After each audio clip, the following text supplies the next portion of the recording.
The dust is starting to settle on what could very well be considered not only the biggest trade in the NBA, but the history of all North American sports. There's still a ton of questions that need answers, namely surrounding Nico Harrison and the rest of the Mavs front office thought process during this decision, but as we get further out from that decision, the reasoning is becoming less clear, with the new Mavericks owner saying that he, quote, probably underestimated the reaction. What? This is after previous owner Mark Cuban went as far as to say if it was between a divorce and keeping Luka in Dallas, he'd be in his lawyer's office the next day. So as far as the thinking within the front office regarding the trade, we'll probably never know. But as we get further out, we can start to look objectively at some of the other reactionary takes that sprang out during this trade. With the main one being that if Luka Dončić can get traded, is anyone in the league truly untradeable? To which I would present you Chris Boucher. In all seriousness, as massive of a move that the Luka AD trade was, this isn't the first time that a franchise has traded their star player in the midst of their prime. So to really get a taste of what untradeable in the NBA is, it's worth looking back on some of the more notable moves and how they can relate to Luka's situation. And we could use this to see if there are any current MVP type players that could also soon find their names written in a Shams tweet. Absolutely the worst day in Dallas Mavericks history. The Lakers have traded Anthony Davis to the Dallas Mavericks in exchange for Luka Dončić. Bro, I don't want Austin Reeves and Luka Dončić. Listen, it's not real. It's not real. What? No way! Oh my god, is it real?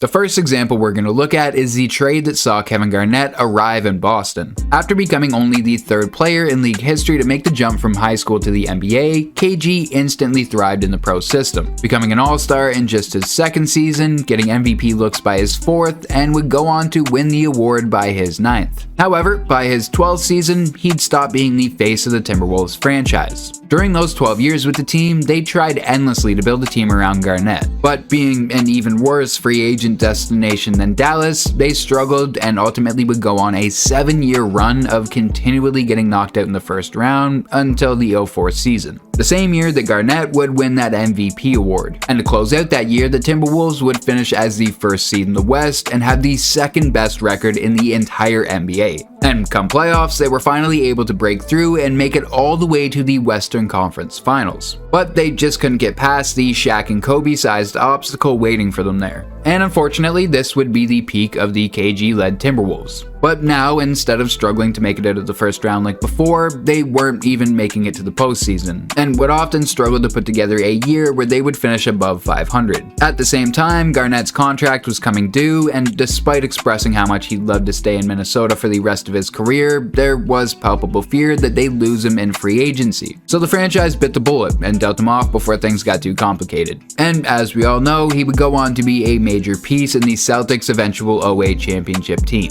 So what can we learn from this? Well, there's the similarities of both players being in their prime while nearing the end of their contract, but also at the same time expressing how much they would like to stay with the franchise. With Garnett, he was given a full 12 years to develop and test out his time with the team. But ultimately, they just couldn't regain the same success they had found 3 years before the trade. And as for Luka, he was given 6 years to develop alongside that squad. So although both Garnett and Luka expressed their own frustrations with their respective franchises, the worries of KG leaving were actually legit. He'd given that franchise 12 years of his time, so it would make sense that both himself and the franchise would start to look elsewhere. But when applying this to Luka, you would have to be the biggest idiot in the world to think a guy who just made it to the NBA Finals was as frustrated to the same level that he would start to look elsewhere like Garnett. So from the Mavs perspective, there's no reason to think that Luka wouldn't re-sign, and therefore there's no reason why you would make this trade.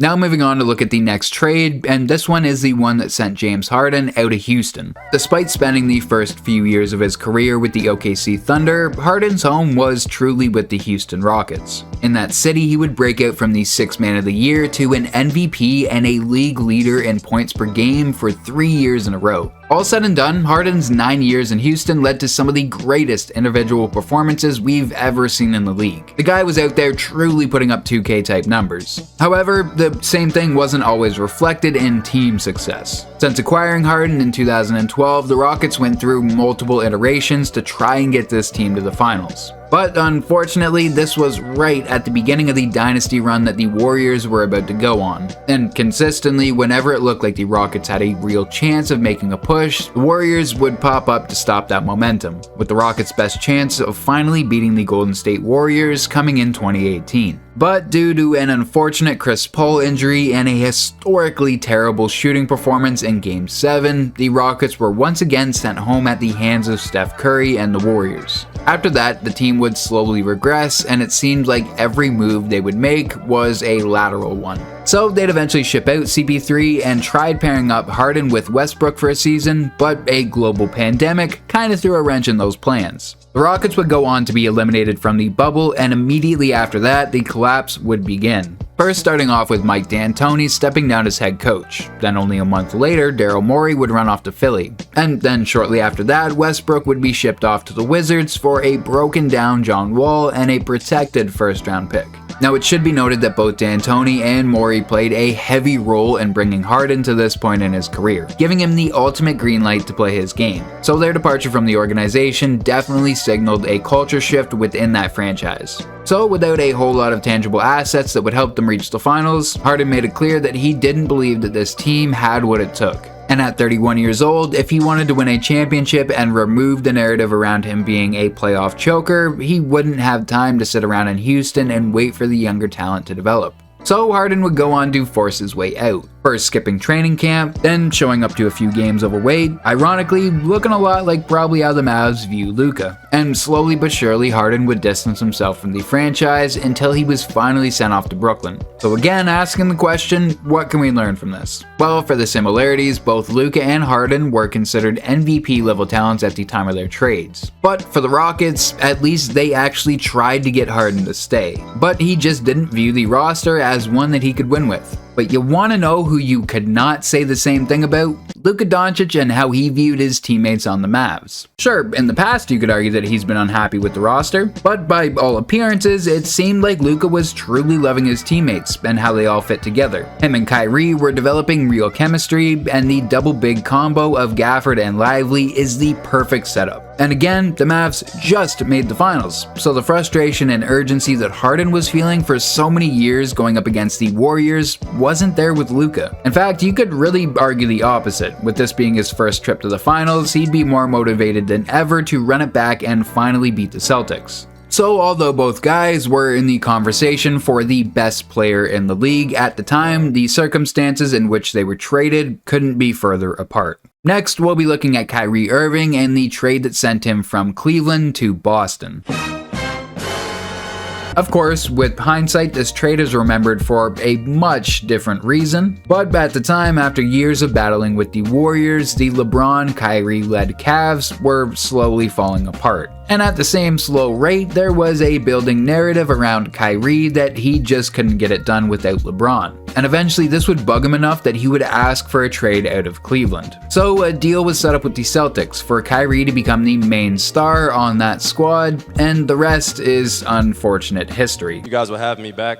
I plan on re-signing here next year. So that was a fucking lie. Well, despite Kyrie being the closest in age to Luka at the time of their respective trades, it should be kind of obvious that their situations again couldn't be further from each other. With the Cavs, the main thing that drove them to making the deal was just different ambitions. Kyrie was still in his early 20s, already had a championship under his belt, and at this point in his career, he just wanted to be the face of a franchise. LeBron at the time just worried about getting more rings than Michael. But with Luka and the Mavs, they all seem to be on the same page. Again, as addressed in the Harden example, Luka seemingly loved this team, and coincidentally ending up with Kyrie as his running mate was the perfect fit. After those tough years in Boston for Kyrie, he knew where he fit in a championship team, and they both understood each other's roles. And it appeared that they had aligned ambitions of just simply bringing a chip to the city of Dallas. So it's hard to see where any wedge would have been created that would have caused the Mavs to proactively ship out Luka in case of any growing disputes between their two stars. So when we look at the differences in all of these examples, we can see that although that there is similarities in some of these trades, none were in the same position as Luka from the perspective of a front office. And in fact, if you look at stars and how they are treated by their franchises in the NBA, you'd quickly understand why Luka's trade was so shocking. Look at the Sixers and Joel Embiid. Throughout his entire career, Embiid has never shown that he can be a reliable player, never having a season where he's been able to play more than 68 games, and also never averaging more than 23 points per game when he wasn't leading or in second for total free throw attempts. Not attempts per game, total free throw attempts, which is wild when you combine that with the fact that he's never even played a 70-game season. So realistically, the Sixers probably should have cut ties with him long ago. But with Luka, you have a proven track record of success despite some of his injury struggles. And even though there may have been some concerns that he wouldn't re-sign with the franchise, despite Luka never once indicating that, you still don't make a hasty move like this. And they should have learned that lesson when the Bucks turned down their Luka offer. See, since the trade, it's been reported that the Lakers were not the only team that the Mavs would reach out to despite initial reports. In fact, they reached out to the Bucks to try and get Giannis. But the Bucks front office shut that down immediately. And unlike Luka, Giannis has hinted very recently that there's a possibility he won't end up re-signing with the Bucks depending on how this year goes. So if an immediate no is the response you get from a franchise who has legit worries about the player you're trying to trade for leaving, you should maybe reconsider what you're doing. The main reason Nico gave for trading Luka is that he sees defense as the main thing that can win a championship. And with AD being 6 years older than Luka, that would suggest that Nico thinks this move can help them win a championship right now. But I gotta ask the question, is one championship really worth selling off a franchise player like Luka? Especially given the fact, and I can't state this enough throughout the video, he just brought them to the finals at the ripe age of 25. But even if he didn't just bring them to the finals, and you were still uncertain about his potential to lead a team, if you're a team like the Dallas Mavericks, you never trade off a player like Luka Dončić unless you are 1000% sure you're gonna lose him in free agency. Throughout the entire 45-year history of the franchise, they've only had two players of this caliber, Luka and Dirk. So what's the likelihood you're gonna be able to bring another one to the city? So to finally answer the question, is everyone in the NBA tradable? No, of course not. Nico Harrison has once-in-a-generation levels of incompetence. In fact, he's so incompetent, Shams had to make an additional tweet clarifying that he wasn't hacked. And do you realize how bad of a deal you have to make for someone with a blue checkmark beside their name to question whether it's real or not? We're talking about the same guys who still think paying $44 billion for a glorified chat room was an example of a good deal. So for all of those fans that were hoping this trade would somehow lead to a Luka Jokic pairing, I suggest sticking to 2K.